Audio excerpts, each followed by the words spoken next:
recording. So, sir, thank you so much for taking the time out of your busy schedule to come out here and talk with me on my little podcast. And this is Don Fouts. Go ahead and introduce yourself to the listeners and tell them all about yourself, sir. All right. For those of you who don't know me, my name is Don Fouts.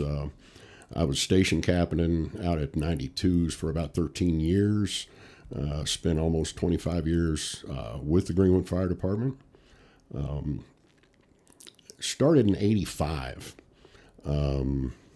Started coming around. I didn't actually come on the department until 86, and I actually started just because I like drinking with the guys. To be honest with you, I'm not going to lie about it. You know, there were some beer drinking guys back in the day. Really? Oh, yeah. That's surprising. Yeah. But you know, and there were a couple guys that had apartments over on Lowe's Boulevard, over next to Don's Guns. So, you know, they'd have keggers out there probably every other weekend. You know, I thought, you know, these guys are pretty cool. And then John Wheat, who was assistant chief, Car 2 for several years. He talked me into, you know, going ahead and taking that step and putting an application in, which, you know, at the time I said, yeah, sure, you know, no big deal. Maybe put a little time in. And so then you know, I got the application. And back in the day, it was, you couldn't piss anybody off. If you made somebody mad, you were going to get blackballed. Really? Because it was all voted on. You know, we'd have a Sunday meeting. Yes, Thursday training, Sunday meetings. But we'd have Sunday meetings, and that's how you got on the department back then. Is you got voted. There was a guy that tried. He on his third try, he finally got on. Really? He was just, you know, he was kind of annoying. You know, so, you know, you had to be a good dude, I guess. I don't know. But once you got started, I never thought I would get as involved as I did. And I tried to think back, you know, everybody talks about when they were a child. You know, they always want to be a fireman since they were a child. Well, I didn't remember that. And then the more I started thinking back, my grandfather lived in Hazard, Kentucky. And he was a police chief there for 25 years. Which is a city judge. And the court was over top of the firehouse. And they had a sleeping room up there. Of course, they had a pole. And I used to always want to go over and slide down the pole. And there was a fellow named Wendell that was there every time I was there. And Wendell would always take me around and walk me around, show me things on the fire truck and tell me what they did and everything. And I guess I was paying attention, but didn't realize it. And what year do you think that was? Oh, that was back in the late 60s. Okay. Yeah, late 60s. We moved up here in 67 when I was 5 years old. And how old do you think Wendell was? I'd say Wendell was probably, you know, late 30s, early 40s. Okay. You know, so he's got some probably good experiences in the fire service. Oh yeah, yeah, down cool. A little place like that, and the firehouse is actually built into the side of a mountain. What? I'll pull it up later and show you the pictures. Yeah. I got some pictures of it. It's pretty cool. That's cool. But you know, of course, in a small town like Hazard, everybody knows everybody. You know, so you know everybody was very nice to me. You know, and showed me around. And I think it really got instilled in me, but it just kind of went to the back of my head when I got involved in athletics, you know, through my teens and early 20s. Everything was, you know, all about athletics. You know, went to Greenwood High School. Actually, all my schooling was in Greenwood. I think I still hold the record for rebounds for 7th grade. Really? I believe I'm still at the top. Were you still the same height as you are now? Pretty close. Pretty close? Yeah. And how tall are you now? Well, I'm now 6 foot. I was 6'2" at one time, but they've cut so much out of my back and my neck that you start to lose some of that. But yeah, I went, like I said, went to Greenwood High School. And then after high school, was looking at opportunities to further my education, but really more of a party. Ended up going to University of Kentucky. Walked onto the football team and practiced a lot. That'll be for another podcast. We'll talk about that. But blew my back out in spring training, and when I came up here, unfortunately at the time, it wasn't as prevalent as it is now. With people having small disc surgeries and coming right back and playing in 6 months. The doctor I had told me if I wanted to walk again, I needed to quit football. They didn't have specialists, other than that. This was just a neurologist. Yeah. So, that kind of cut that cut into a few things early in my career. Before ADA came out, you couldn't go someplace if you had pre-existing injuries, things like that. Nowadays, it's a lot easier to get through because they realize that there's more productivity out of this person just because of this one small problem. We can still get a lot more out of him. So at least I think that's what they've done. Today with back surgeries now, I was out for 3 months. I had back surgery a few years back, and I was out for 3 months and then back at work. And I didn't imagine I'd be back at work until 6-9 months. But I was just back to normal, wasn't able to lift as hard as I could up until now, a few years later, to where I'm back to deadlifting, I'm back to squatting, but I'm not doing incredible amounts, but I'm making sure I'm working on form and stuff like that. But it's pretty incredible, the technology. And like for your scar on your back, how large was your scar? Or the first one was probably about 6 inches. Yeah. And then I've had 3 on my lower back. Okay. The third one was basically our microscopic. Yes, and that's what mine was. Mine was the microscopic, and I've got my scar is probably an inch and a half, almost 2 inches. Yeah. At my L4 through L5, L6, I think L4, L5. Yeah, mine. And of course, mine was back in 1983, 82, 83. Excuse me. So at this time, I was trying to figure out what I wanted to do with my life, with the surgeries after I came out of college and stuff. And my father had been in the transportation industry. That's how he came up here, is he started at roadway trucking. So, he had some contacts and, said, okay, well, why don't you go see this guy and talk to this guy? So I talked to a couple places. Had actually got hired one place, and they didn't tell me they had hired me. To make a long story short, I ended up going to a company called Overland Transportation. They were around for about 11 years more while I was there. Union came in, there were some problems. We were already union, but there were some issues with the ownership and stuff. So they basically had to shut the doors. So I went over to a place called Holland, and this was in 94, excuse me. They had closed. They were looking for casual help working out on the dock, and I told her, I said, look, I'll do whatever you got right now. I got a family to support. So I started doing that, and got a phone call from another company and said, hey, we'd like for you to come in for a second interview. And I went in and talked to the terminal manager. Her name was Vicki McCrary, a little redhead, probably about 4'2". Had a fiery temper, though. And she said, oh, you don't want to work for them. You want to work for me. I said, well, yeah, I kind of do, but I got to get insurance. And she goes, well, let me make a phone call. She paged me back. I come back to the office. She goes, they're going to call you tomorrow morning at 8 o'clock with a phone interview for a supervisor's position. I said, okay. So, this company, I spent 27 years at the company.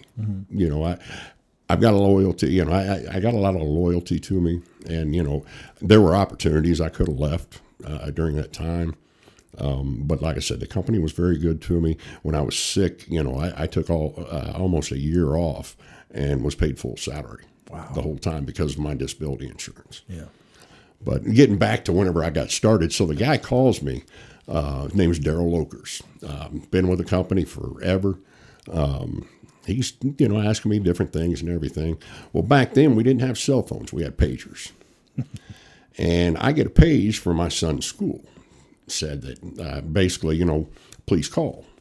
And he was sick at school, so I told him, I told Daryl, I said, Daryl, I've got to take this call. I said, I don't want this to ruin my chance for an opportunity. I said, but my son's school paged me. He said, no, absolutely, call him and call me back. So I called him, and we made arrangements. I got a hold of my wife, and she was able to go pick him up. I called Daryl Lokers back, and I said, once again, I want to apologize. He said, the interview's over. I said, okay. He goes, anybody that would take the opportunity to take care of their family over the possibility of getting hired someplace is somebody we want working at this company. He goes, this is a family business, and that's what we're about. So, that's how I got into my 27-year career at Holland. And then going back to a little bit more of my career, when White River Township went to hire full-time battalion chiefs, that was my one opportunity because they had a waiver as far as for pre-existing illnesses for the age process. They had a waiver for the one-time hiring. So I had applied for one of the jobs over there.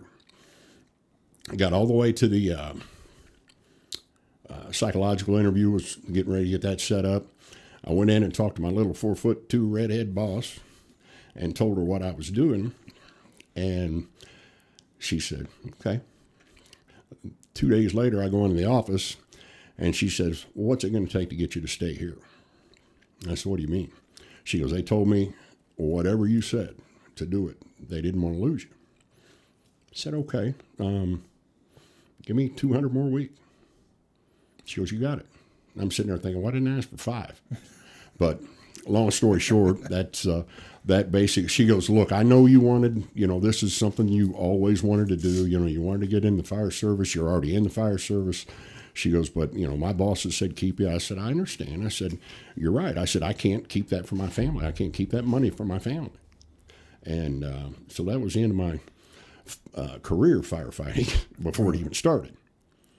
And I think that was back in 95, 96, something like that. So back to the 92s. 92s, we were kind of always the misfits.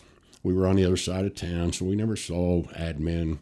I think it's kind of still the same way. Similar-ish. Yeah, but probably not as I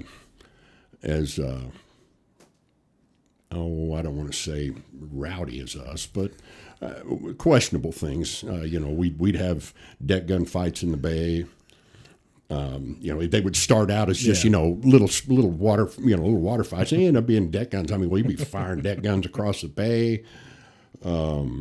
We had a big, I think it was about 4 foot tall. It was a 2, and every year we put Christmas lights on it, and we put it on the tower in the back, all the way up at the top. And planes, I actually had a couple buddies of mine that were pilots, said they use it for a homing beacon. Really? Yeah. But I was talking to him over at 92s yesterday. I told him, I said, all right, who's going to be brave enough to climb that tower and put the 2 up there? Yeah, and Nat was laughing. He was cracking up. He thought that was pretty funny. Were you part of it there when they got the nickname for the house, the dog house? I'm the originator. So I elaborate as much as you can. Well, we were the dog house was basically where most of the guys, whenever they get arguments with their wives, that's where they'd go. That was the dog house. We were out one night and late, and I come home and the couch is in front of the door. I have no idea. I mean, I'm past 3 sheets of the wind. And I push on it real hard, and it goes out of the way. I said, okay, well, I wonder how that happened. I pushed it back where we're supposed to be. Went in, sat down, turned on the TV. And the wife, at the time, whenever she would do all the laundry, she'd put my stuff in baskets so I could put it away, and then no big deal. And so I'm sitting there, and I'm starting to pass out in the chair. She walks in with a big old glass of cold water and throws it in my face. I looked up at her. I was pretty mad. I said, I'm leaving. I'm going to the doghouse. 15 minutes later, Doug Kepper comes walking in with his laundry too. We had been out together. So, and I was actually responsible for most of the nicknames that came through. We had like Leo Sayre, Craig Hall. Ended up being, he was Air Force One there for a while. Was he really? Yeah, but he ended up being Craig T. Hall. I don't know. It just sounded good, so we just started calling him Craig T. Craig, yeah. I can only imagine what the T stood for. Yeah, man. And then we had, Nat Ridge is Bug on a Hill. What's that one for? Nat is a bug. Oh. Ridge is a hill. That's a bug on a hill. That's a good one, actually. Yeah, there were some that weren't very good either that I can't really probably say, but yeah, we had a lot of fun. It was more early in my career. It was more of a almost like being at a frat house. Mm-hmm. We had a pool table. I mean, a regulation sized pool table. Really? We had a pop-a-shot. We had a dartboard. We had had it set up, and the one thing was olive green paint in the bay. The bay was, and we had got paint from donated to us. Chief Hughes, got some military connections, and he got some paint in there. So that's why it was painted that color. Well, one day I was walking through OS&D at work, and I saw some paint in there. So I went and asked my boss. I said, "What are they going to do with that paint?" She goes, "Well, we're going to have to pay for it to be disposed." I said, "Well, I'll tell you what. I'll take it off your hands. You only have to pay me." She goes, "Okay, yeah, take it." And it was red. Oh yeah. And I told him, I said, we need this place painted. The guys will do the work. I've got the paint. They said, "Okay, go ahead and do it." They didn't ask what color it was. So we had halfway up was red. And then from that was white. And when the Chief Hughes came in and saw that, I don't think he was real pleased with it. Really? Yeah. Just because of the color. Yeah. Which I thought it looked good. And it grew on him. He was fine with it afterwards, but you got to understand, Mike Hughes was very militaristic. Yes. He still listed. Oh, I know he is. And a super person. Yes. Mike taught me a lot of stuff. I can remember responding to the scene. Of course, back in the day, people marked en route. We had our own radios we bought ourselves. That way, they would know when somebody's coming. If you were going to be close, they would wait on you. And there was a car fire down at Polo Run, what we called Ghetto Run. I think now it's Polo Run, Bring Your Gun or something. But that's another thing. We nicknamed all the apartment complexes. But there was a car fire, and Chief Hughes was over at headquarters, and he said, "Has anybody else showed up?" And I said, "No." He goes, "Okay, head to the scene. I'll meet you there." So I take off, go down there, and you can't miss it. Smoke blowing up. Car's next to it, about ready to go up. I jump off. I pull a Minuteman load. We had a Minuteman load on at the time. Really? Pulled it off, dropped it, went up, set the pump, started spraying some water, and here comes Chief. He comes over and starts running the pump for me. I fought the fire by myself. You did what you did back in the day. Yes. My very first fire was Vala Vista. There was a nice big home in Vala Vista, cathedral ceilings and everything. Of course, if you weren't firefighter, what is now firefighter 1 and 2, it was second class and first class and master and all that back then. But if you didn't have any of that training, you were not allowed to go and fire while it was an active scene. Well, I got close enough to the house, see these guys inside doing the shit they were doing. I said, "All right, I got to get in a class somewhere." So they put me in a class up at Wayne Township. First time I go through the maze, no problem. Go through it, having a good time. Well, the next time I have to go through the maze, I went out the night before and got pretty hammered. Didn't realize that I had a little touch of claustrophobia. And I got to this one section, and I swear it was going to close me off, and I wasn't going to be able to get out, and I could not go any further. Really? Had that happen to me the second time. Contacted guy by the name of Bob Dine. Have you ever met Bob Dine? Mm-hmm. I have. And I remembered when I was a senior in high school, Bob Dine had come in, and he had been dabbling in hypnotism. He hypnotized one of my best friends, the first black guy to ever go to Greenwood High School, by the way, Duck Laura. Really? Yeah. Oh, wow. But he hypnotized him, telling him he was going to have a spectacular game and all this. He went out and had a career game that night. Wow. I thought, well, if this worked for him, maybe it'll work for me. So Bob came over for 92s. We went into the watch office and sat there for about, it seemed like 10 minutes, but we were there for about 40 minutes. And he hypnotized me, and the next time I went out there, I was through it. Never had any problems. And I always remembered, because he had told me, he said, if you ever get to that position again, just close your eyes, take a deep breath, and picture yourself underneath a tree next to a lake, all this open area. And that's what I think about whenever I get to that. I only had that happen one time on a run. And that it worked. So Bob Dine's super guy, very knowledgeable, served the city of Greenwood for forever. And but it was interesting to me. You know, I was able to get through that part of it, and that basically kept me a firefighter. You know, going from that. So, you know, everybody is integral in the fire department. Some people do things better than others. You know, I was able to keep myself out of situations like getting in crawl spaces or having to go up in attics because I am so big, number one. But you know, that claustrophobia could have taken over at any time, and never really had that problem. Like I said, at just one time. So, 87. I think it was about 87.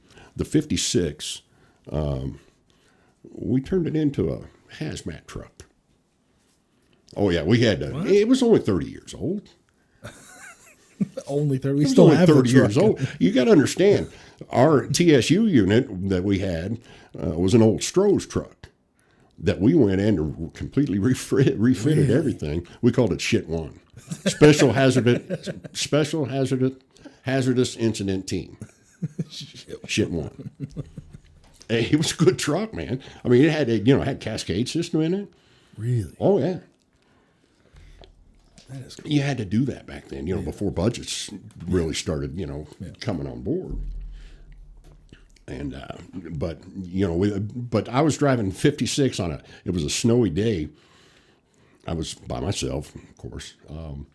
There was a gas leak over in the Meadows, Oak Meadows there, and I'm going down Fry Road, coming down to Meadowview. Well, all of a sudden the micro brakes lock up on that son of a bitch. I hope this language that I use is. I don't care. Okay, all right. So I'm on Fry Road at a dead stop. Lights going, siren going. People stopped over here. People stopped back there waiting for me to go anywhere. And I'm trying to get this brake to release, and I can't get it to release. I'm there for probably 3 or 4 minutes before I can finally get it brake release. Well, by the time I get there, it's over. They said there is no gas leak, blah, blah, blah, blah, blah. So, those were some of the things that we had to deal with as far as equipment. And then the snorkel, when it came back from Tipton, it had been up at Tipton for a refurb. Came back, it was parked at 91s. Hose was still in a box. Tools were in the box. And so when you guys had it refurbished, did you guys all buy all new hose and all new tools for it? Yeah, that was all. It was all part of the package. Okay. Yeah. So when you guys bought trucks, when you guys did buy any trucks, did you buy all new hose and all new tools with it as well? Back in the day, we didn't. We couldn't. We really couldn't afford that. Okay. So we would take it off the rigs that we were retiring, or things like that. What do you think for now? If we were to buy trucks now, do you think that'd be a better option? Buying all new hose, all new equipment. Oh, absolutely. Yeah. Yeah. You need. Yeah. If you're bringing it out, you need everything. To me, and unless there is a. How do you want to say, a comfort tool that that you might want, which a specific tool that you need to have for whichever district you have. I think mine's the one I personally bought. I think is still on 91's truck. Really? It's called it's known as a Phoenix tool. I have heard of it. Yeah. Okay, they named it the Fouts tool here. Really? Yeah. Oh, that's Because I bought it. And then John Brinkman bought one that was like a half-size model of it, and they called that a baby Fouts tool. for him. Yeah, but it's an axe, and on the backside of the axe is a sledgehammer, and it's a pipe bowl. Yes. You know, and yeah, I have seen that. yeah, it was a pretty nice tool. But yeah, you know, at times guys would go out and buy their own stuff and then put them on rigs. You know, that's how we got. It's things. similar to the TNT tool, I think. What you're talking about, the Phoenix tool. Yeah, It's very similar to the TNT tool. Yeah. Which I carried when I first got here. It was heavy. yeah, To yeah. carry It was heavy. but I carried it. Well, I had a leather truck belt made for me. So I'd just drop it down in the ring and it'd sit right in the ring. Yeah.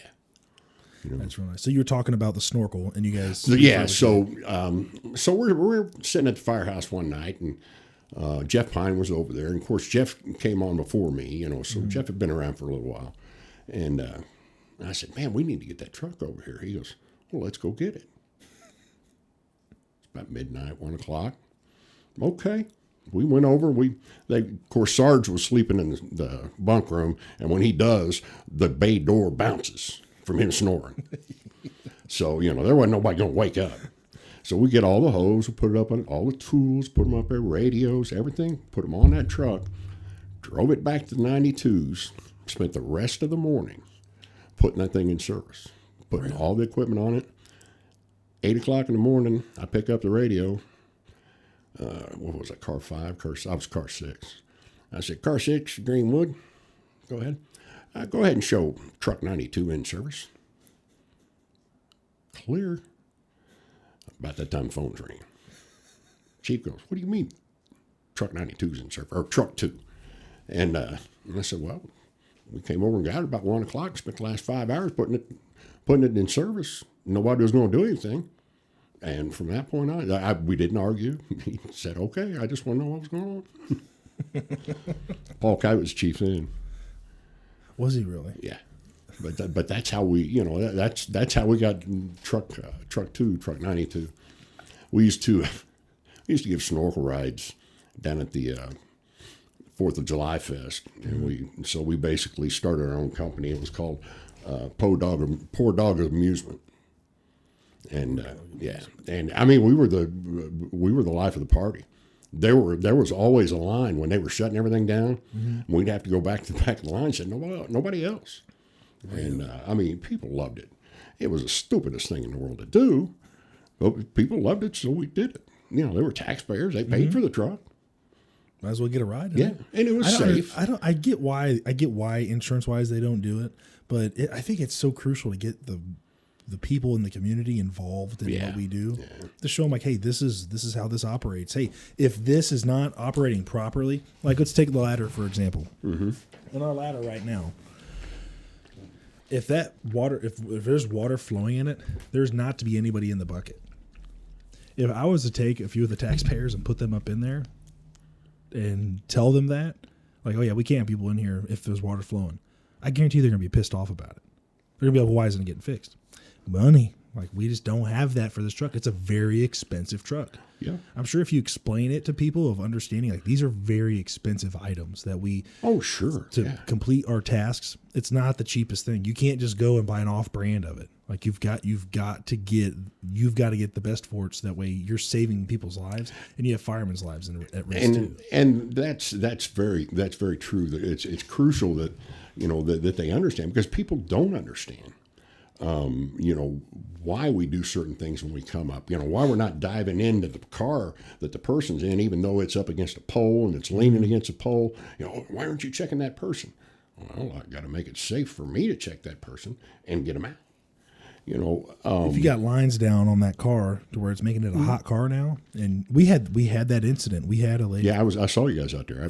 We had an incident about that. We've had multiple where cars are hot and you can't touch it. Yeah. Unless you want to die. Sure. You want to die, bud? You go ahead and touch it. You're going to be the next patient. Yeah. And it's just going to halt more of the patient care that we're going to be doing, because now we got to deal with you. Yeah. So. Yeah, and if I could have changed anything from my time, it would have been probably trying to educate the public more. I feel like I had a big hand in training a lot of people over the years. Services, that I helped provide over the years, but the education, the public education, we did a great job with, Fire Prevention Week with the schools. I tell you what, that I think has been one of the largest reasons of why we don't get a whole lot of fires in Greenwood, because you guys did it for over 20 years. I know that for sure, because obviously I had fire prevention when I was in elementary school, and I still remember to this day them bringing the trailer in and talking to us like, hey, this is what's it's gonna sound like when a tornado's coming, like, and then they have all the sounds and then the fake lightning, and then they talk to you about fires, and they talk to you about what's not safe and stop, drop, and roll. They talk to you about, they show you, light switches that when you have too much power going to a switch, it just flips and the breaker trips, and they show you electrical cords underneath carpets when they get too heated and catch the carpet on fire. And them explaining that, then having the little science part of it, and having fire, and you hear the loud booms and stuff like that. The coming down the tube. Yeah, coming down the tube, and you have the fuel, and it ignites, and it's not the fuel that ignites, it's the gases, and then listening to that as a kid, but them doing it for so long, you could see a correlation of the amount of fires that we used to have, and then as time progresses, the lesser and lesser amount that we have. Yeah. And I truly think that the fire public safety, the fire prevention, has got a huge deal in that. Oh, sure. So for firemen, training them, getting them the knowledge is great. But if you want more fires, quit training them. You want more fires, stop teaching people how not to, to be safe about. But that's the benefit, which is why Greenwood for the longest time was the place to be. Like, it was the place for all of that because of what progression that they were doing. Yeah. It was fantastic. And for me, it was a huge impact on me, which is why it made me want to be a fireman. Sure. And obviously I work for Greenwood. So it was a huge deal for me to see and meet firefighters coming from the city that I live in, and they're teaching me about this stuff. Larger than life. Exactly. Yeah. And now that I was doing it for other kids for the longest time. I wasn't the main instructor, but I was one of the guys assisting with whatever they needed. Yeah. And that's what the kids needed, was just to see a fireman. Mm-hmm. And, realize that, hey, this guy cares about me. Maybe I should, care about myself. Mm-hmm. Hopefully that's what they got. Giving them the ideas of, if there is a fire at your house, where's your meeting place? Yeah. Giving that to their parents. Because I remember kids coming back and talking, because Tracy Rumble did it for the longest time. And I would talk with him about it, and he'd say kids would come up to him and they'll be like, hey, I went to my parents and talked to them about a meeting place. And it's like, they thought it was a great idea. Like these little elementary kids telling their parents about it. Telling them about Edith. And God forbid a house fire happens. That kid just saved his parents' life. That kid just saved his sister's life. Like whatever it was, like just because of the small basic knowledge that we just bestowed upon them. Do they still use the Edith pamphlet? Oh, I have no idea. Exit drills in the home? Oh, yes. Okay. Yes. I don't remember all the lingo and stuff, which is why I record everything, because I have a horrible memory. Oh, yeah. I am pretty bad. I got chemo brain, so don't worry about that. Got chemo brain. Yeah. Well, it's you guys did the Fill the Boot for the longest time, and I remember as a kid, I just told you the story before we started recording. Yeah. My mom would turn to us, and we were in the little bubble van that we had, and she'd give me and my brother, some change, and be like, give the money to the firefighters, fill the boot. And I never knew at the time what it was for. But we'd always pull up. You guys were always at the intersections, and we'd stop. We'd say, hi, firefighter, and then we'd throw money in the boot, and then we'd drive off. So you had a portion in that. You ran that for 6 years, you said. Yeah, 6 or 7 years. What was Fill the Boot about? Obviously, I know it was muscular dystrophy telethon that Jerry Lewis had for so many years. It was our way to to try to help with the telethon, and back in the day it was a real crowd favorite, if you will. We would fill up every rig with maximum numbers and take them down. Fry and 31, actually 135 and Fry was our first starting spot, and we did pretty good there. But that was only 2 lanes, north and south. You remember when it was 2 lanes, don't you? Mm-hmm. So when I was a little kid, so we weren't able to get a whole lot there. I got a lot of people going down to Bean Blossom, but so we went to 31 Fry and struck up with Shell there, and they'd let us park in their parking lot and stuff. Awesome. We were able to raise. There was one year, I believe, and I think it's over at headquarters. It was like $26,000 one year. and just unbelievable. And, the citizens, they loved it, most of them. To me, it was public safety. It was being out in the public, letting the public see you. That way, if you showed up at their house, hey, I've seen that guy before. But it was very, we got a lot of visibility out of it. I went up and was on TV a couple times to give them the money. And it was just, to me, I've got a handicapped son who, at the time, there were no means for him to, receive any kind of benefits like muscular dystrophy does. And I'm thinking, well, if I can help out over here, it was more in my heart than anything. If I can help out over here, eventually somebody's going to be able to help out with my son, and he's going to benefit from that. I would want somebody that was capable to try to help if they can. And that was just, that's what got me started in it. And it was a passion with me there for a while. The guy that was in charge of it before, Jim Harvey, had passed away during a training incident. And it was the last time we had a citywide funeral before the one just last week. Mm-hmm. I was part of setting that up, too. Those are always really difficult to deal with, especially if the guy's a friend. If he was not just a coworker, but a friend of yours too.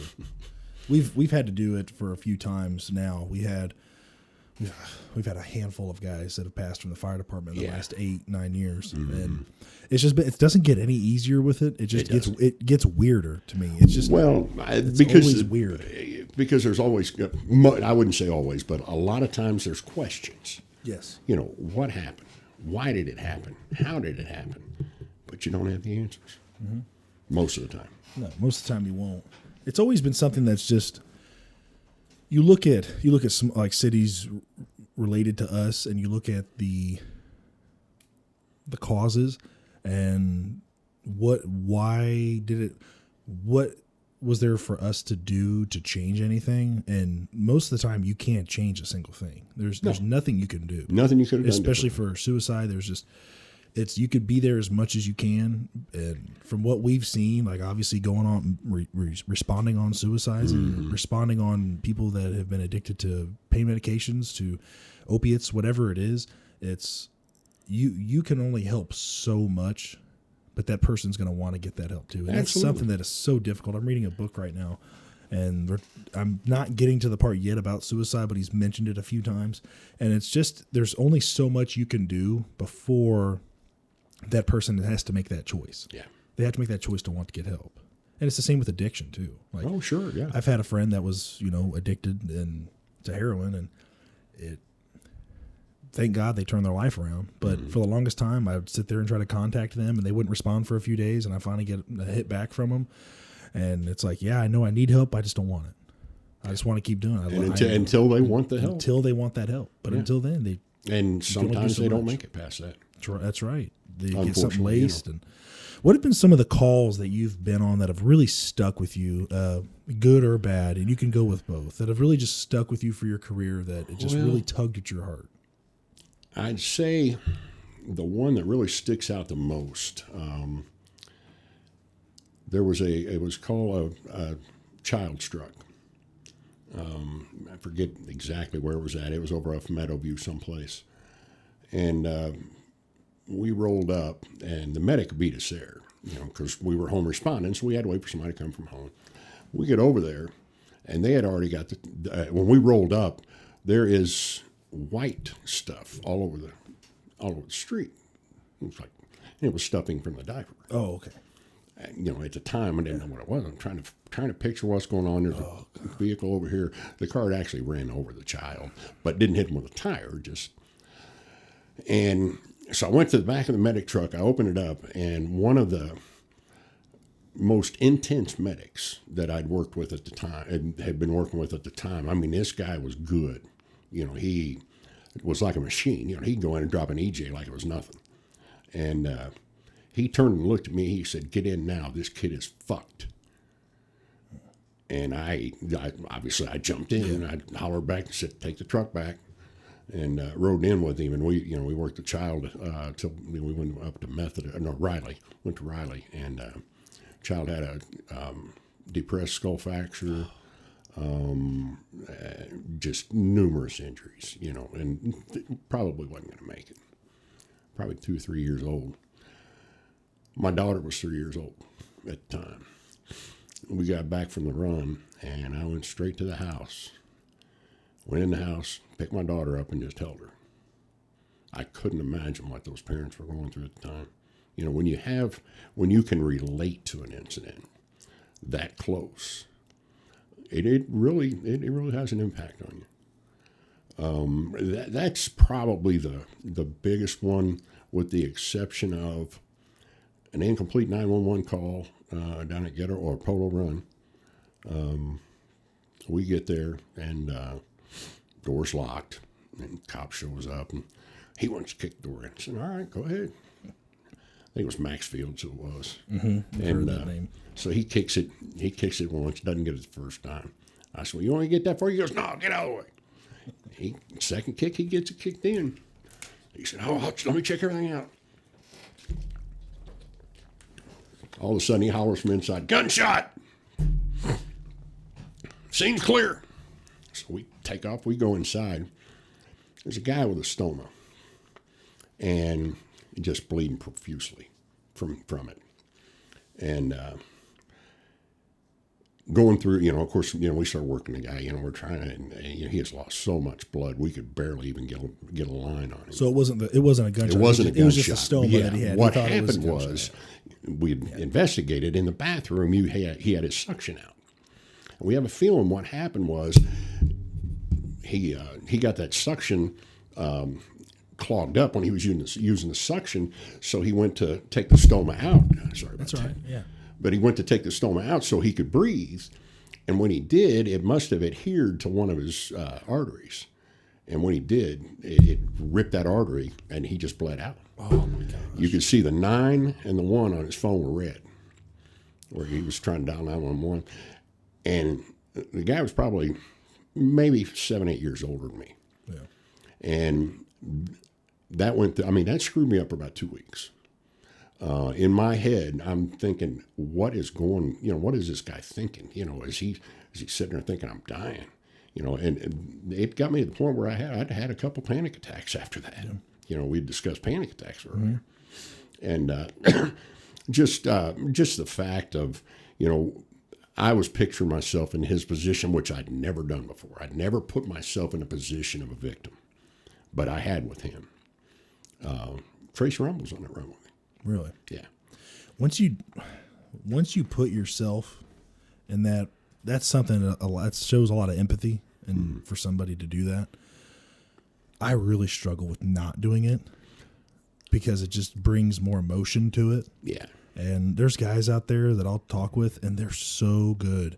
They're so good at displacing that. Mm-hmm. And I wish I had that. We would come back to the firehouse and, sometimes have discussions and that were great for all of us. But if somebody came in on a discussion like that, what the hell are you talking about that for? But if you talk about it, that's I stopped by 94s. I was going to go out and check on Laraway. I called him Pimp Daddy growing up because he had all these ladies always come down to the firehouse and everything. But he also helped me when my daughter went in the Air Force, tell me what to explain or what to expect. She was stationed at a place he was at. That's cool. He had contacts. He's a great guy. He's a really good guy. Yeah. I really like him. Super guy. Yeah. I kind of took him under my wing, and he was like a son to me. We still stay in touch. But he, what were we talking about? We talked about panic attacks. We talked about talking with guys and opening. Yeah, that there's a lot to that. You joke around about things. That's what I talk about. People would come in hearing you talking about something. Why are you saying that? Well, that's how we deal with it. Mm-hmm. It's how we dealt with it back in the day, anyway. I think now they're pushing more toward like group therapies and things like that on incidents, which is fine. it's basically what we did. It's only organized a little bit more now. It's organized and probably more Structured. But I would say that I've had a few of those incidents to where I've sat and did a structured one once before, and I did not enjoy it. Yeah. But I've sat multiple times and had conversations, and then guys crack jokes about it. Yeah. And it sounds very, very insensitive. Insensitive, morbid, it's disgusting if a civilian comes in to hear it. But until you are there and you're in that position and you're in that role, the only way for a lot of people to successfully get through it is to crack a joke about it. Yeah. And one of the jokes that I always like to say to myself that really gets me out of that empathetic zone is, oh, he's just sleeping. He's just taking a nap. He's just sleeping. Yeah. And then it's just like, it just kind of changes things. So like when, obviously I'm just saying it to myself, like, he's napping, so you'll be fine. Yeah. So it really takes it away from trying to sit there. Cause if I'm sitting there and I'm just very emotional the whole time, like obviously not crying, but I'm emotional about it. Mm-hmm. What am I doing possibly for that patient or the family? If I'm sitting there crying with them as well, I'm not doing much. I'm not going to be beneficial to my crew. If we're working a patient and I'm sitting there just crying over the patient the entire time, is my head in the right spot? My head might not be in the right spot. Yeah. And there's been, I can't tell you, almost every cardiac arrest, I drive now, so I do all of the, the information and stuff when we're doing arrests. And every single arrest, at some point, I try to always say a prayer. Do you? Not openly out loud, because obviously they're working on stuff, but I always say a prayer to myself for it.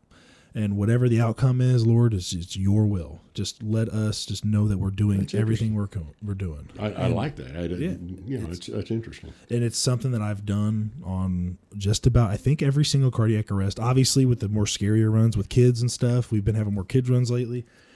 I'm always saying a prayer, because it's like I can't handle that stress. I know I can't. I have to give it to somebody else. I have to give it to God. I know that. Yeah.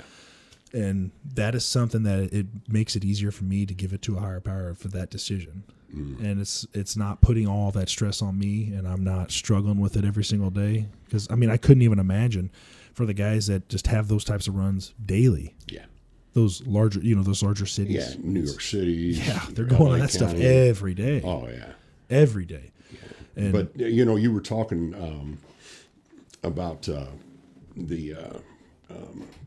the impact that it would have, if you were there with a patient, you were crying with them and stuff like that. To me, that is part of our job, is to mitigate the situation and try to calm them down that much more. If you can afford to get one crew member that can go over to do that. The situation, there was one that I was trying to think of. Down from my parents' house, got called for a patient had passed out or whatever. Long story short, we show up. It's the mother of a guy I played basketball with in high school. He was a good friend of mine. And I got a phone call from him later. Of course, went inside. She recognized me, and she was calm. It calmed her down. So, he had called me later to tell me, he said, you don't know how reassuring it was for her to see you come walking in that door. She just immediately calmed down. And I said, when I have situations like that, it makes you feel good. Even if you weren't able to do something, if you just made them feel more comfortable. She was, but I remember her, she had an accent because she was from Austria. And growing up, she was, she was always a good mother, I didn't even know she was still living there when we got called there. So I was surprised when I first saw her, and when I saw her, I said, Maud. She goes, Don? I said, yeah. And she goes, oh, Lord, I'm having this and I'm having that. Well, those were questions that they were asking her, and she couldn't give them answers. Mm-hmm. So it kind of helped out there, too. It helps being from the city. It does. It really does. Obviously growing up here, and I had volunteers when I was here, volunteers for football coaching and basketball coach, there were volunteers. And this is another reason why I got in the fire service. I was working the craziest shift at work. I was working third shift, at home all day long, they needed help during the day. So, it worked out pretty well that I was able to be around during the day and give them more coverage. And, we'd go down and sleep at the firehouse. There was a guy named Bo, Harold, Big Harold, gosh. Anyway, the guy was seen walking with 2 axes going into a house fire and taking a door down. That's how big the guy was. Well, he and I were a 2-man truck crew. Because he worked nights downtown and I worked nights. So, and then we had truck crews shirts made up. It was it had a picture of the snorkel, and then it had a little piece of fire holding its fist up at it. Yeah. All right, and then had and it was and we call it the Station 2 Wrecking Crew. The shirts, and I don't have any more of those. I don't know. I don't see any that many T-shirts out anymore. Did people stop doing that? Yeah. So from my experience, from what I've noticed, is there's just not as much stuff being done where guys are creating their own shirts. It can still happen. They can still do it, but it's got to be approved. It's got to be okayed through other avenues. Yeah. See, we didn't have to approve it. Yeah, you just make your own and just put it in service. And then for us, we have a company that we go through now, which I believe Captain Harrell that we have, and I believe Todd Brooks, correct me if I'm wrong, were the ones that actually helped get this. Like, it's a website you can order your shirts through another company, and it's actually really cool. They got baseball tees, they got I don't remember all the names for everything. I always get those wrong, but they've got a lot of different types of shirts you can buy on there. And I've gotten a few things from there as well, and they're pretty cool actually. But for me, I like to just get an idea and then just go do it, and then be like, hey, this is something we came up with. And there's avenues now that we could follow to go through with that stuff. Is there as much freedom as there was before? No, guarantee you there's not. There's not. You know the 2 rags. You've seen the 2 rags. Oh yeah, I'll show you. It's a do-rag is what it is, with a Maltese cross and a 2 in the middle of it. And it says Greenwood Fire Department. I think Gary Shives had one for the longest time. Yeah, I went to Mirror Image is where I had it done at. Really? Yeah, I wanted to keep it local. And Mirror Image was able, she goes, yeah, I can do that. She goes, if you need anything else, tell me what you need.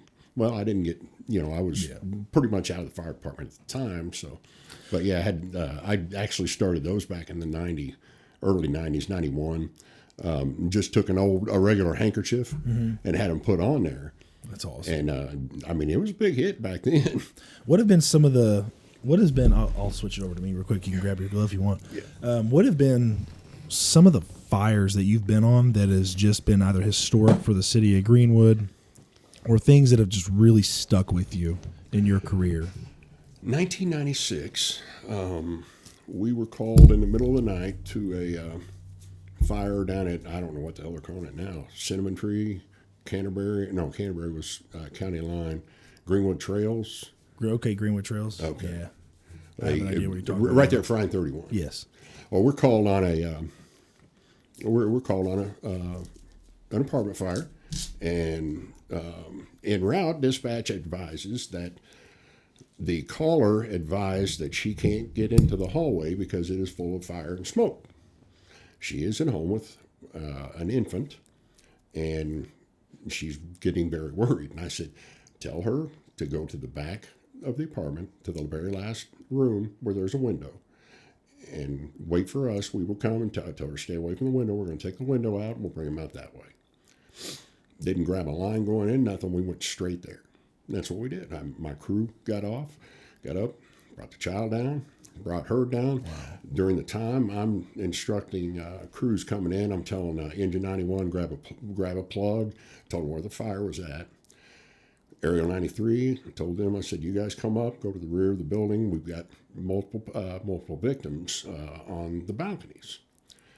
The headlines in the paper the next day said, Greenwood firefighters save 11 people from fire. Talking about, we took 9 people off the balconies, and these 2 people appeared. Wow. And then I got my ass chewed because I didn't grab a plug on the way in.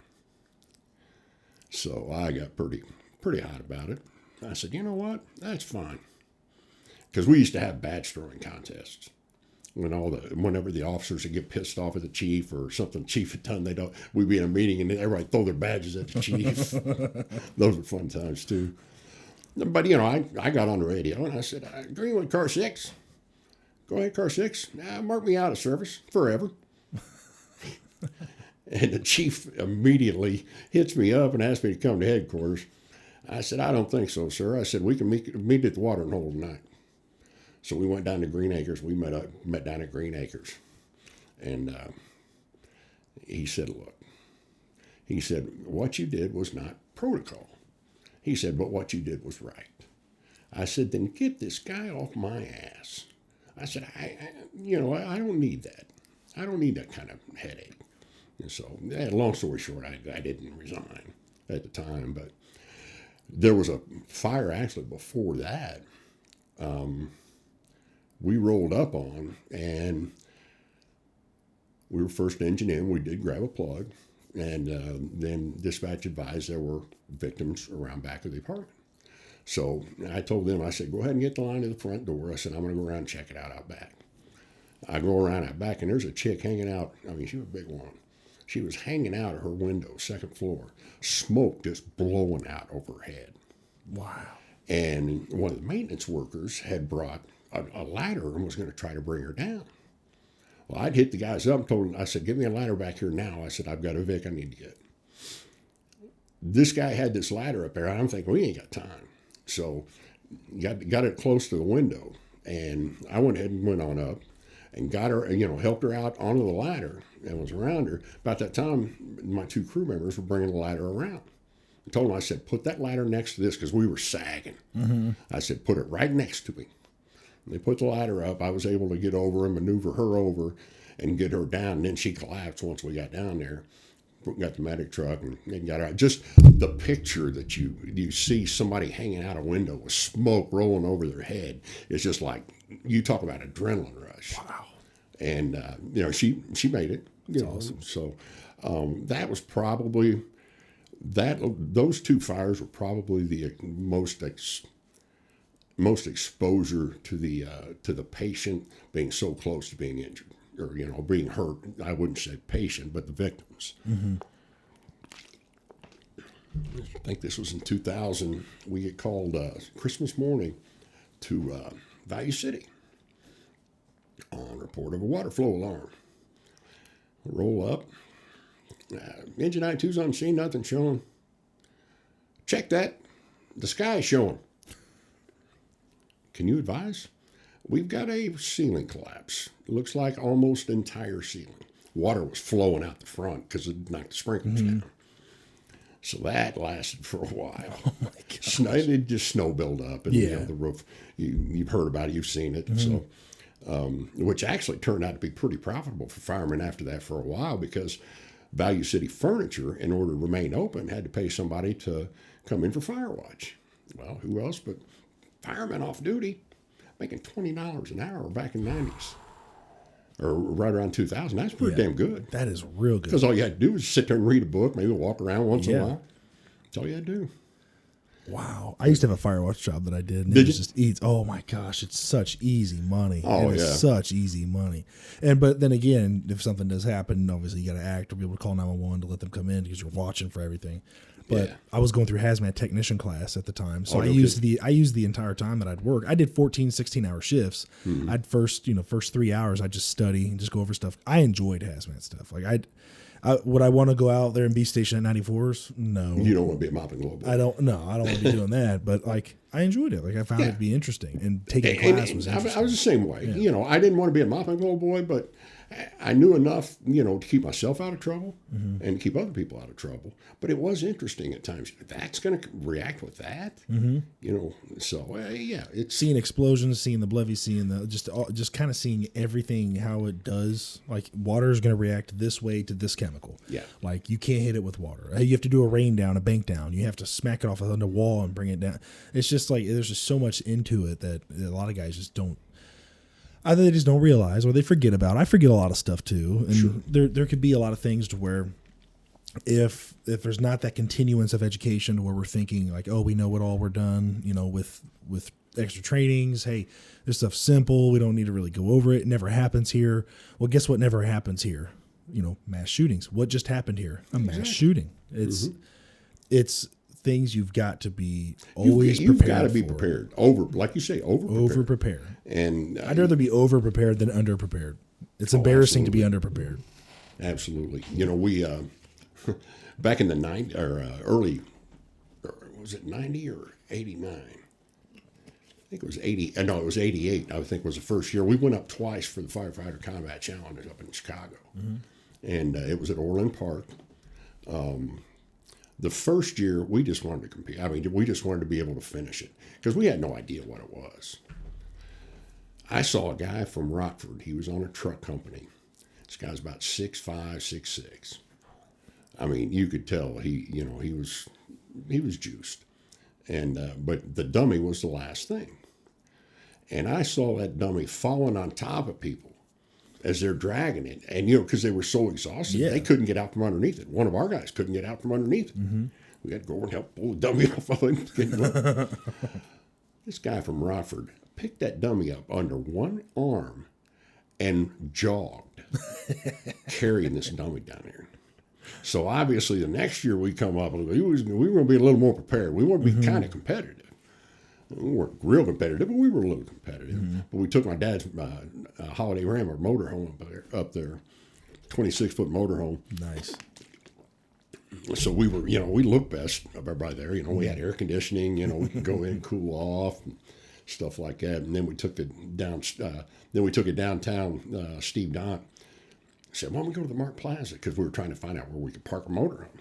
I felt like Clark Griswold, man, driving downtown Chicago in his 26-foot Holiday Ram motorhome, looking around at everybody. We had a blast, though, man. We went down to Rush Street and just, fun times. What do you think is the reason why the firehouse is changed so much from the frat house to be more now of a professionalistic type environment? It's a generational thing. It's everybody getting butthurt over stuff. You can't, and being offended. Well, you know what? If I'm offended about something, that's my tough luck. That's the way I was raised. And everybody is offended by something at one point or another. It's how you deal with it. And too many people are, carrying it that far. It's the entitlement thing, I think, or I feel. But I think the biggest thing is everybody gets their feelings hurt. I mean, I used to put guys on a tile. If they did something, it was kind of a joke, but it was serious too. You show a little respect. I put them on a tile and say, "You stay on the tile till I tell you to leave." I'd go walking out the bay, come back in, they'd be on the tile. They paid their dues. Yeah. Everybody did. I had to do the tile treatment before. Did you? A few times, yeah. At Station 91, they've redone the flooring since, but before they had the tile flooring. Yeah. And they don't have the tile. They don't have they don't have it either. And Kent Stevens was the one that I would talk all the time. I talked way too much, and I know I did.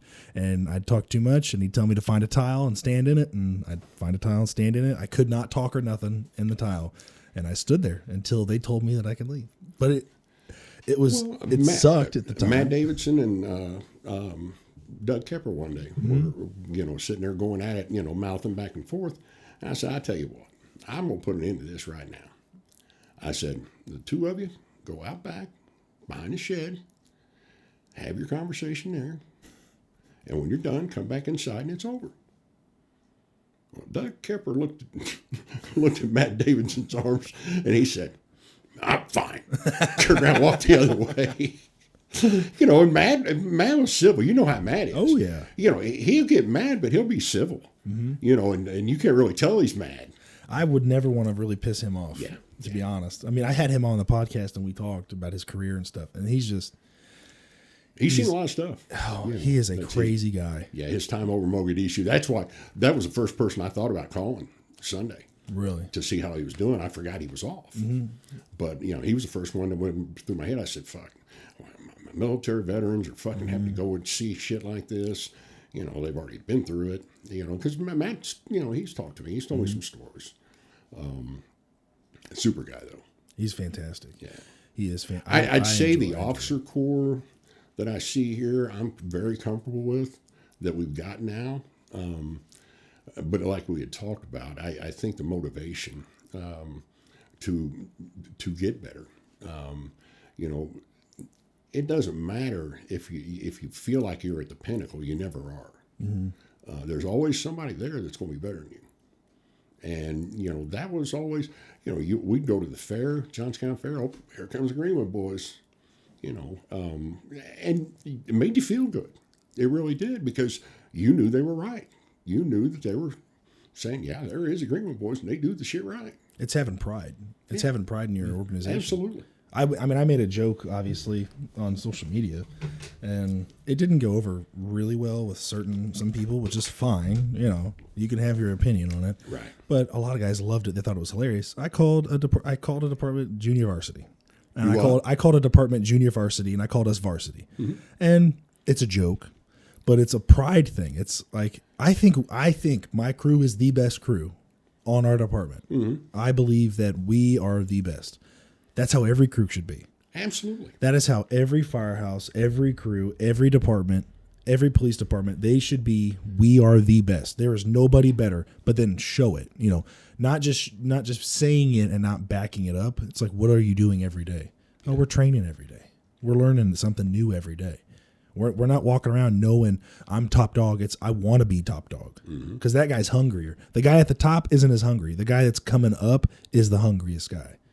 It reminds me of, I saw Mike Tyson get beat by Buster Douglas. I was at the Smokers Lounge at 92's. We had a guy that worked for us that worked for the cable company, or not in Johns County, but so he knew how to get all the free cable and shit for us. John Crow was his name. But I was sitting out in that Smokers Lounge, and I could not believe it. And, you know, I'm sitting there watching this fight, and I'm saying, Tyson's going to get beat. He's going to get beat. But what brought this up is he was comfortable. He knew he was the best. Nobody's going to beat him. And finally, somebody came along, knocked his ass down. You know, I was always a big fan of Mike Tyson. You know, The guy was a pit bull. The guy was a beast. Yeah. I just went through and watched 10 of his best knockouts on YouTube, man. Oh my gosh. I actually saw the guy, or was in the same room with him. I didn't get to meet him, but I was in the same room with him when he was up at IYDC. And he wasn't that big. Wow. I mean, he was smaller than me, you know, but he was, like you say, he was a pit bull. He is a pit bull. The guy, I'll watch his fights. I listen to Joe Rogan, and they'll talk about him. And like in Mike's prime when he was fighting, I'm not real big into sports, but I do admire when there's a champion overall. Yeah, a gifted athlete. A very gifted athlete. And that guy, watching him fight was watching somebody being attacked. Yeah. It's what it looked like. And I boxed for only 6 years. So like I did a lot of sparring, and I did training. By no means was I anybody excellent, but watching how he fought, and like me getting my ass handed to me sometimes in you know, sparring matches and stuff, like that was an attack. Like that dude went on the attack. That was his enemy that he hated, and he was going to eat his face. Yeah. Obviously. Like like it was, he is going to eat you. And that's how like in my mind for our crews and stuff, yeah, we're all buddies, we're all friends, cross departments and stuff, we're all good with each other. But also there should be that competition of who's the best. Yeah. Who's going to be the best? Who's for probably 10 to 12 years, you know, I called this place a farm club. We were a farm team, you know, for IFD. For IFD and, you know, Fishers. Yeah. You know, Todd went up to Fishers. You know, so, you know, we had guys going everywhere until they finally got their head out of their ass here in Greenwood and said, we need some career firefighters. No shit. I've been telling you that forever. What? They're not going to listen to you? Why wouldn't they listen to you? They wouldn't listen to me because I have trouble coming across with what I actually mean sometimes because my voice carries. Yes. I do believe that. Yeah. It gets kind of difficult when you see things happening and you know the answers to them and you try to bring it up and you get silenced on it. That's something that obviously, like, you can even look at the idiocracy with, like, let's talk about the COVID pandemic and then what the, you know, people who were not vaccinated or people who were vaccinated, they didn't specify on if you're vaccinated or not vaccinated. They would say, hey, if you want to provide a vaccination card, you don't have to wear a mask inside the building. Well, I didn't provide a vaccination card, so therefore I had to wear a mask at all times. But you know what? There was science out there that talked about whether you're vaccinated or not vaccinated, you still carry the virus, you still spread it. And people were still getting COVID. And it was like, are we going to use our brains here? Or are we just going to be blindly following? The whole thing about all this. Nobody has blindly used their brain. Nobody has used their brain. And they've used it so much as a political tool that it's just unbelievable. It is unbelievable, but it also shows that there's no disconnect between somebody having their own formed opinion to where they can come out and talk about it and say, hey, just because other people are doing this does not mean it's the right thing to do or it's the correct thing to do. If we're going to be smart about this, every person should be wearing a mask. Every person. I'm against it. I'm against forcing people to wear a mask. I think if you want to wear one, you should wear one. If you don't want to, you shouldn't have to. Now, going into patients' houses, completely different. Sure. To patients' houses, put a mask on and keep a distance between them, especially if they have comorbidities, especially if they have cancer, if they're going through chemo treatments, especially if they're highly susceptible. But if we're around each other and we're like, hey, I'm comfortable with you not wearing a mask, that's perfectly fine. Make the decision up to them. We also make the decision whether to go into a house fire or not at 2:30 in the morning. But I can't make the decision where I can take a mask off or put a mask on. I have to have that decision made for me. Yeah. There's another thing too. It's I hate to go on a rant about it. I'm totally with you on this because that mask was a big headache for me too. Good Lord, it was just it's just people fall into the whole they listen to what others tell them, and especially government officials, they just think that they know better. They're normal people just like me. They're just as dumb as I am. It doesn't make them any better. I look back in the history, and not just here, but the history of the world. And I think back in the late 30s and early 40s, how did Hitler get people to the point to where they thought it was a good thing to exterminate people? And it takes a few years to do it. It takes a few years. Well, guess what? That was starting here. It was starting to happen here. People were hating each other. They were fear mongering. That's how you start it. You start fear mongering. You get the people to the same tactics were being used. The same tactics. Yeah. Used. Let's back up. The same tactics. That's good. Yeah. But it was all going on here, and it's still going on. It's I've got the power to do this. Well, I've got the power to do this. They're all hypocritical. I grew up, in the fire service, I came through when AIDS first came around. You know what? It scared the shit out of me. It scared the shit out of a lot of people. But I kept doing my job. I took precautions when I felt like I had to, which was, at that point, pretty much all the time. Yeah. That's when gloves really started coming around. Yeah.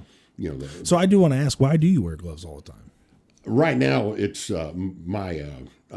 it's helping me with my neuropathy from the tests and stuff. But there's other reasons. I mean, I'm hearing people, being convicted on, their DNA being found someplace. Yeah. Well, I don't want to leave my DNA someplace if I can keep from it. You out there committing crimes there, Don? Well, no, but I don't want to be wrongfully committed. I mean, I get it. People in jail for 40 years getting ready to kill them, and it's wait a minute, he didn't do that.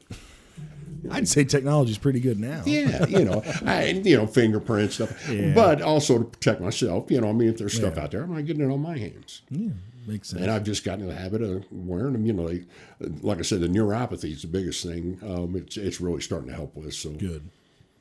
That's very good. So with your career here, who have been some of your influential role models? We can get finished up here in a minute because we've been going over an hour. Who have been some of your most influential role models in the fire department? And then my secondary question with it is, who are some of the people that you've instructed through the fire service that you now see in leadership roles that you are just proud of? I'd say influential as far as here at the department. Mike Hughes, obviously, we've spoken about Mike. Doug Volpe. Doug Volpe was Car 3 at the time and assistant chief. I'd say those two. I'd tell you another guy was Al Wright. Really? Yeah. You talk about somebody that, never slowed down. I mean, he was always at a steady pace, but he would find something that needed to be fixed. Wouldn't have to be asked to fix it. He'd see something need to be fixed. He'd go fix it. He wouldn't call maintenance or anything. He'd just fix it. And he was just always piddling around with stuff, doing things, and just how to remain calm. Al was always level-headed, laid back, jarhead Marine. But he always had the time to explain stuff to you. So that makes a huge difference. Yeah. And I would say John Wheat, who was my best friend, he showed me a lot. I worked with his son for a while. Yeah, I knew you did. Yeah, Anthony, my godson. Yeah. He talks about that.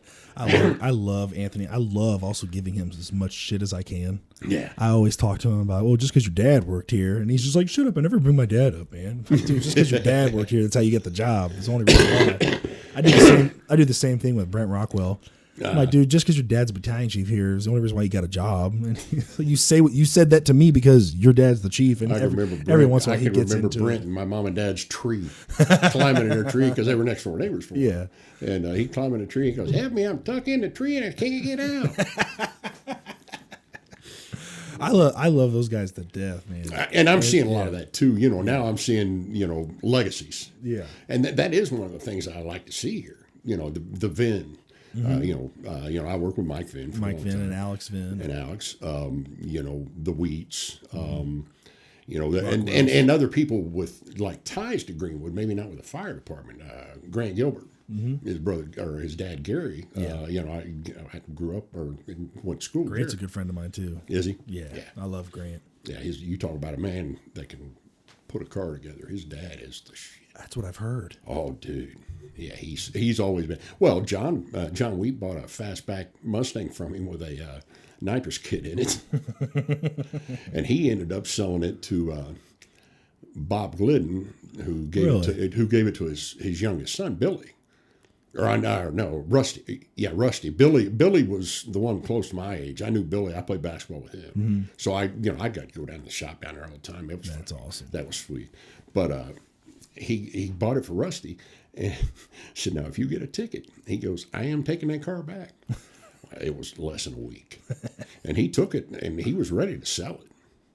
But it was a fast car, man. That is awesome. Yeah. So who have been some of the people that you've trained in your career? I wouldn't say that I was completely responsible for their training, but Dr. Ashby from IFD. I've had her on here as well. She's fantastic. Oh, yeah, yeah.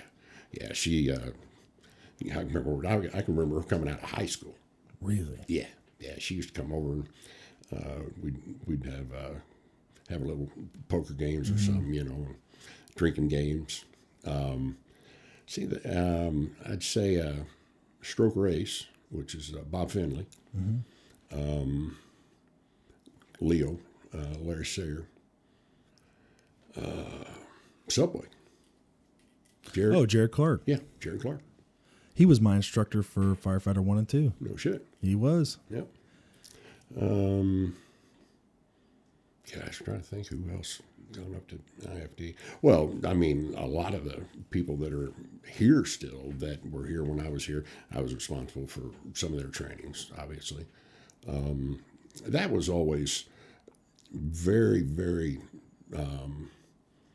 rewarding to me. Was being able to take somebody that that had no idea what they were going to be up against, and telling them that the rapid oxidation of a combustible material, accompanied by the release of energy in the form of heat and light. You tell them that, what are they thinking? It's a definition of fire. Yeah, and to get that across to people, because I would always start with that. I said, if you don't know what the definition of fire is, you don't need to know any of this other stuff. And that's how we would start out. And I would go simply from putting your gear on. We would have gear timed every morning. That's how we would start out all of our trainings. And anybody that, the Arkans, the Arkans boys. Adam, Casey. Yeah. A guy that just passed away not too long ago up at Wayne Township, Potter, Hank Oh, Potter. yes. Yeah, he worked at 92s for a while. Really? Mm-hmm. Wow. I've seen a lot of guys come through. Gosh, what was his name? Can't remember his name. There's a guy that had come up from Bargersville, was up here for. Oh, I know who it is. It's the guy that was chief down in Franklin for a while. Heron. Yeah, Mike Heron. Mike Heron worked with Mike Heron up at 92s for a while. Really? So I didn't train him obviously, but those are probably the ones that stick out the most. There were some Meacham, Jim Meacham. Jim Meacham, took him in on his first training fire. Ceiling collapsed on him. I put the fire out and said, "Keep going." He still talks about it to this day. Another guy went over there, Titchener. I don't know him. Yeah, I think last I'd heard he was at the river. I don't know if he's still over there or not. But those are probably the ones that really stick out to me. If there's going to be a message that you would say to the guys at our department or any department out there for anything for their career, what would it be? Never give up. Never give up on what you have set forth as far as your goals, your dreams. Just because you don't think you're going to make it doesn't mean you're not. I mean, you'll have the opportunities. The harder you work and the more focused you stay in what your career is going to be. I didn't even have a college degree, and I worked at a company that I retired 27 years at. I worked my way all the way up to be a terminal manager of a facility that had 500 people. I was in charge of 500 people. Their safety, their livelihood. That was pretty. I don't know what to say. I don't want to sit there and pat myself on the back, but not many people are going to be able to, without a college degree, make it that high of a level. So stay with what you're trying to do, and focus on what you're going to do, and it's achievable. That's awesome. Sir, I really do appreciate you taking the time out of your day just to come and talk with me and share some stories with me. I really do appreciate it. Yeah, I'm sorry I was kind of rambling around and going from the 80s to the 90s. And I mean, we didn't even get to talk about 9/11, so, Yeah. That'll be for another episode. Yeah, we'll be able sure, to talk about sure. that. But no, anytime, man. I really enjoyed it. I was actually kind of nervous. So. You did fine. I really appreciate it. Thank you. I appreciate the time.